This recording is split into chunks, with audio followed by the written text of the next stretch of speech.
Hello everyone, मी मोना. काल मथुरा फिरल्यानंतर आज आम्हाला 2 वाजता प्रेमानंद महाराजच्या दर्शनासाठी निघायचं होतं. आम्ही तिथून निघालो, वृंदावनला पोहोचलो. बट सॅडेस्ट थिंक अशी झाली की त्यांची तब्येत खराब असल्यामुळे ते पदयात्रेला आले नाही आणि आमचे दर्शन झाले नाही. तर आम्ही त्यानंतर निघालो बरसाण्यासाठी. 1 तासाचा रन करून आम्ही बरसाण्याला पोहोचलो. खूप कमी लोक इथे येतात वृंदावन फिरायला आल्यानंतर, म्हणून आम्हाला इथे यायचंच होतं.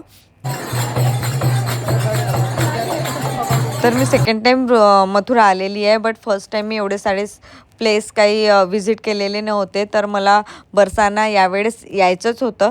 तर आमच्या आयटिनरीमध्ये आम्ही बरसाना ॲड केलेलंच होतं. तर तिथे आम्ही आलो. खूप छान असा लाडलीजीचे, राधाराणीचे दर्शन झाले. खूप मस्ती केली आम्ही तिथे, डान्स वगैरे केला, फुगडी खेळली आणि भजन कीर्तन ऐकून खूप छान वाटलं आमच्या मनाला. हे सगळं करून आम्ही 1-1.5 तास तिथे स्पेंड केलेला. तिथे स्पेंड केल्यानंतर पुन्हा आम्ही वृंदावनला रिटर्न आलो.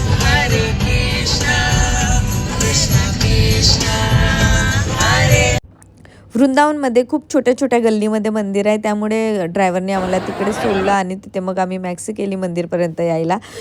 सगळ्यात आधी आम्ही बाकी बिहारीजीच्या दर्शनला आलो. बघा किती प्रचंड गर्दी आहे. तिथले दर्शन झाले, मग आम्ही निघालो निधिवनला. ही चिमणी बघा किती मस्ती करते आमची.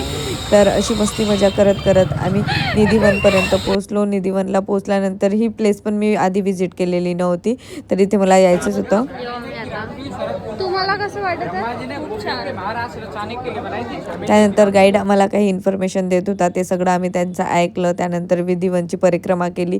त्यानंतर आम्ही पोहोचलो प्रेम मंदिरला. तर हा खूप सुंदर असा स्पॉट आहे इथला आणि खूप अट्रॅक्टिव्ह प्लेस आहे. तर इथे सगळेजण व्हिजिट करायला येतात. इव्हनिंगला आम्हाला टाईम नसल्यामुळे आम्ही डे टाईमलाच एक्सप्लोअर केला. पण इथे खूप जास्त गरमी असली, त्यामुळे आम्ही खूप थकलेलो होतो. तरी आम्ही दर्शन केल्यानंतर आमची रील वगैरे बनवली. रील बनवण्याच्या चक्करमध्ये शिवा पण ऐकल्या तिथल्या गार्डच्या. तर त्यानंतर बाहेरचं वगैरे बघितलं आम्ही. जे कृष्णची जीवनकथा आहे तिथे होती. त्यानंतर 4 धाम मंदिरचे दर्शन केले. मी काय बोलण्याहून पुन्हा सकाळपासून एकच काम चांगलं करायचं. आम्हाला हॉटेलમાં लेगेने गएस आणि चांगलं जेवण चालेस. नाही तर आम्ही सकाळपासून तुला शिवाय जेवण वगैरे झाल्यानंतर ड्रायव्हरनी आम्हाला मथुरा स्टेशनपर्यंत सोडून दिलं. तिथून आमच्या नेक्स्ट डेस्टिनेशनला जायचं होतं, ती म्हणजे हरिद्वारला. इथून हरिद्वारचा रन होता 3-3.5 तासाचा. तर मग ट्रेनमध्ये 3-3.5 तास काही तर करायचा, म्हणून मग आम्ही चिवडा वगैरे बनवला टाईमपास करण्यासाठी. तर तो खूप जास्त झालेला, तर काही तेवढा टेस्टी झालेला नव्हता. बट सगळ्यांनी खाऊन घेतला टाईमपास करत करत. तर मग हरिद्वारमध्ये आम्ही काय केलं हे बघा आमच्या नेक्स्ट व्लॉगला. बाय.